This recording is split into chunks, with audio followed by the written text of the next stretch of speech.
You're listening to Next on the Tee with Chris Mascaro, where PGA and LPGA legends, pros and top instructors come to share their stories, insights and tips. Now, back to you, Chris. All right, now back with me here on the French Lick Resort guest line is Dr. Bob Jones, the fourth grandson of Bobby Jones. Let me remind you about Doc's background. He was born and raised in Pittsfield, Massachusetts, which is located in the very western part of the state near the New York state line. He now lives in Johns Creek, Georgia, which is just northeast of Atlanta.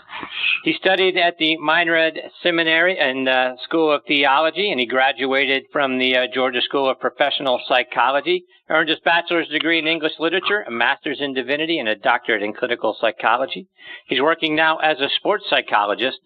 It has been really wonderful for me to get to know Doc over the past couple of years, and boy, I couldn't be more excited that he is back with me again tonight here on Next on the Tee. Good evening, Doc. Thanks for coming back on the show. Hey, Chris. It is so good to be with you tonight. I always love being on your show. It's a real highlight for me. I appreciate you saying that, Doc. Sure. So, Doc, I wanted to start off our time tonight by getting an update from you on the project going on for the Bobby Jones Golf Course here in town. They're completely remaking the golf course, and as I've been tracking it online, it's scheduled to open this fall. Do you have any updates for how the project is progressing? It is going absolutely fantastic. The course has been sprigged. And the greens, a lot of the greens have been sodded already. We have recently reached an agreement with the Chattahoochee River Project, a nice little compromise about tree planting. So the environmental groups are getting happier. The neighbors are getting happier because now it's starting to look like a golf course and not like a lunar landscape. We are hiring or have hired a general manager and in the process of hiring a director of instruction.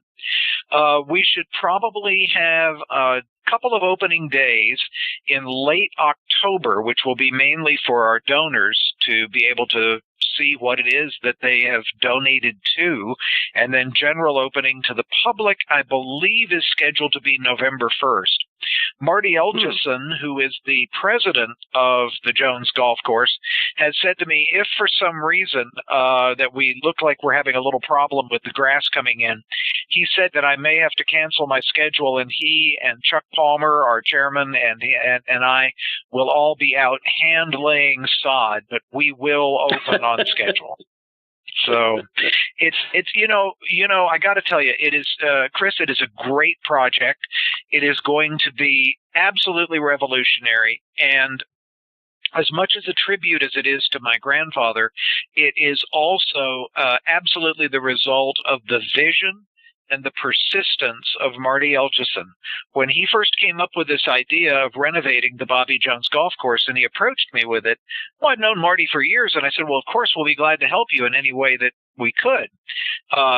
Privately, I was a little bit concerned that I might have to have him committed for such a crazy idea. And yet now, because of his persistence and because of his vision, the city of Atlanta is about to see something that really reflects just I think it reflects what my grandfather would do if he were involved in a project in the year 2018. It's just really fantastic, and we as a family are very proud. So for folks that aren't familiar with the project, can you just give them a kind of a taste for what the golf course is like? You got a reversible 9, which is going to be very interesting to see. Well, what we had originally was an 18-hole golf course that said it was around 5,800 yards long. And if it was 5,800 yards long, that meant you had if you're a right-handed player, you had your right foot off the back of the back tee, and each pin would have been cut 2 feet from the back edge of the green. The holes ran like right next to each other, and it was extremely dangerous. I mean, you could get beamed very easily, and many people did. The late Bob Cupp came in and created this wonderful idea of creating a reversible 9-hole golf course. Now, we won't play it in reversible directions at the same time, but we will alternate them, obviously. There will be, as I said, it'll be 2 different 9s, so each green will actually be 2 greens. the beauty of it is we're installing also a practice range, and we're installing something called the long leaf system, which was originally created by U.S. Kids Golf. And basically what that means is you'll be able to go to our practice range, hit a few balls, and we will be able to tell you what distance the golf course should play for you to have the most enjoyable time that you can have. And we will be able to range that golf course for an 18-hole distance anywhere from about 5,000 or 5,200 yards all the way up to 7,400. It's going to become the home for the Georgia State University golf team. It will have an instructional center, and most interestingly, it'll have a very short 6-hole course that we've named in honor of Bob Cup called the Cup Links. And in order to play the Cup Links, you must be 12 years old or younger. And for an adult to play the Cup Links, they have to be in the company of somebody who is 12 and under, or they can't play. So it's going to be really, really exciting. Eventually, we'll have a new clubhouse that will house the Georgia State Golf Association, the Georgia section of the PGA, and the Georgia Golf Hall of Fame. And we're looking at a few other organizations that may come in to make it truly the Georgia Golf House. And we're just really thrilled. Wow. I would have never guessed that you could stretch that golf course out to 7,400 yards. That's fantastic. Oh, yeah. Oh, yeah. So I mean, you can go online and see the diagram for it. It's really revolutionary. Yeah, it's going to be fantastic. I can't wait to see it. So I'm looking forward to November 1st and taking a stroll around the golf course. It's going to be a wonderful complex. Good for you guys. Yeah, we're Doc, really pleased. Doc, like thousands of others, here, particularly in the Atlanta area, I visit your grandfather's grave at Oakland Cemetery, once or twice a year. And some of those thousands of golf balls that get left on his grave in reverence to him are mine. So, what's that like for you and your family to be able to see? Because there's a nice visual for you, how much your grandfather continues to mean to golf fans and golf lovers everywhere, and the legacy that he left behind. It's so hard to put that into words. I mean, when you go to Oakland and you see things that people have left there, the golf balls are really amazing. I will also tell you there have been times when I've gone there and people have left other things. People have left like books that are special to them. I've had several people who've left letters. And whenever I can, if the cemetery is able to pick them up, say, before a rainstorm, if I can get them, I always try to respond to them. We've had some interesting things that are left, too. Sometimes people will come and they'll leave their handicap cards. Sometimes, for example, one time we've had a couple of people who are members of the PGA of America, which, by the way, my grandfather was an honorary member of the PGA of America, and they will leave their PGA cards. The most interesting PGA card that I ever saw, at least, was from young Joe Bonanno, who apparently was either the son or the grandson of the mafioso bearing the same name, which is probably one of the more interesting PGA cards I ever saw. But wow, there's no way that you can see that and not be absolutely touched. I mean, you stop and think about it this way, Chris. How many people are really remembered 100 years after they were born? Not very many. I mean, I don't know that I could name for you who the most valuable player was in the 1982 Super Bowl. I don't know that I could name for you even who competed. Well, I could tell you who competed in the 1968 World Series, but that's another story. But I mean, my point is, so much of what we think is important fades into obscurity over time. And yet, here we are now. This is 2018, which is 116 years after my grandfather was born, and he still touches people's lives. And I just don't know how you can encounter that and not just be humbled by it, especially when you bear the same name.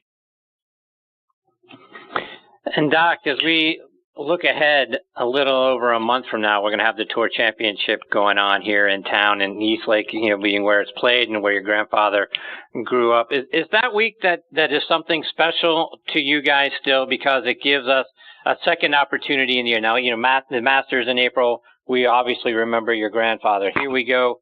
6 months later, we have a second opportunity to remember your grandfather because of the course that this tournament is going to be played on. I know you're a member at the Atlanta Athletic Club, so at a different location. But is this another week, a second week in the golf year that is still special to you guys? Oh, no question. No question about it, Chris. I mean, they came to us a couple of years ago. I had a meeting with them over at Eastlake early in 2017, and they told me about their plan to make the Tour Championship a real testament to Bub's life and to his early years and his accomplishments when he was a member of Eastlake. And I was just so thrilled by that. And this year they're going to take it even to another level. And yeah, there is something that's very special about it. You know, what Augusta National does in the Masters tournament is really quite remarkable. This is something that's being done in my grandfather's hometown at the course, if not the club, at least at the course where he grew up and learned to play, and at a place now that is making such a huge contribution to the lives of young people here in the city of Atlanta. So yes, it's absolutely moving to me and to my entire family. It's a great honor. Great honor. Doc, I want to switch gears a little bit now, and I want to get your thoughts on the mental side and the mental approach in the game of golf. And when we see a guy like Brooks Koepka, right, and how he goes about his business, so calm and seemingly unflappable in the pressure cooker of a major tournament like we just watched at the PGA. Can something like that, can that be taught? Can you work with somebody to teach them to focus and to stay in the moment the way that he does? Yeah, I think so. I think there are a few things that you have to do to be able to stay in the moment. One is, I think you have to have a reasonable and realistic expectation of your own abilities. So, for example, I think our tendency, for example, is to always try to plan our shots by what our best shot would be rather than what our averages actually are. So I think that's one thing. I think people have to have a realistic assessment of what they can actually do on the golf course. Given that, I think that you have to bear in mind something that is very, very important, and that is that everybody is going to hit bad shots. Walter Hagen used to expect them. My grandfather didn't expect them, but he knew they were going to come. But there's a real truth that I think if I could have everybody write it down and put it on their mirror so they could see it right at eye level every morning when they're getting ready to go to the golf course, the statement would be this: there is no shot that is so bad that losing your composure cannot make worse. Seriously. There is no shot that is so bad that losing your composure cannot make worse. And I'll give you a very practical example of that. A number of years ago, I was playing in a tournament up at Highlands Country Club in North Carolina with Charles Harrison, who for many years was a fantastic regional player here in Atlanta. And Charlie got on the ninth hole, which is a relatively short hole. And he snap hooked his tee shot, and it went maybe about 110 yards, hit into a bush, and bounced out into the rough, maybe 210 yards away from the green. If it were me, I would have gone ballistic, at least back in those days. Charles just walked up to his shot, took a look at it, took out his 4-wood, and knocked it on the green 8 feet from the hole. And as we were walking up the fairway, I turned to him and I said, "Charles, that was just a fantastic shot." And he said, "Well, you know, Bob, you just never know what's going to come out of the gun at any point." And that's a good lesson. And that's a good lesson. You can hit terrible shot after terrible shot after terrible shot. And if you just maintain your composure and you just maintain your patience, then all of a sudden it can turn around on a dime. And we forget that in golf. Of course, I have another theory about that, Chris, and that is this. I think a lot of times when we lose our composure on the golf course, we're actually doing that for the benefit of those around us, to let them know that we know that we could really do better than that. So I think you have to sort of check your ego at the door, know what your realistic expectations are, and then recognize that there is no shot that is so bad that losing your composure won't make it worse. And that sounds very simple, but I think that's really a key to playing golf, certainly a lot more consistently and a lot more enjoyably. Yeah, no, that's fantastic. I wrote that down, and I'll certainly be keeping that close at hand before I go play every round of golf. So thank you for that, Doc. Hey, if it works, I'll send you a bill. Don't worry about it. Appreciate you.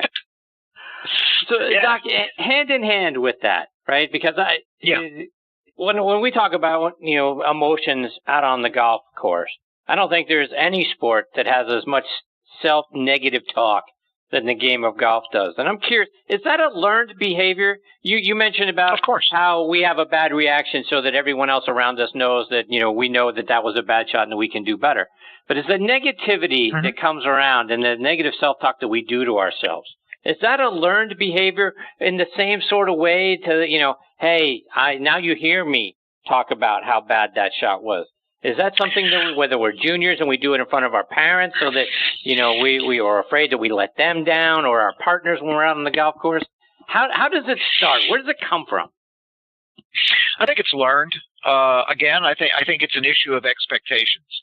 I was talking with I think that expectations, it's like last time we talked about goal setting, and this time I think expectations would be the big theme. I think what happens is we get these perfectionistic attitudes in our head that says that every shot has to be absolutely crisp, every putt has to be absolutely perfect. I'll give you an example. I had a client once who said to me, he said, I had 3 3-putts the other day, and I should never 3-putt. And I said, well, who told you that? He said, well, I don't know. It seems reasonable that I should never 3-putt.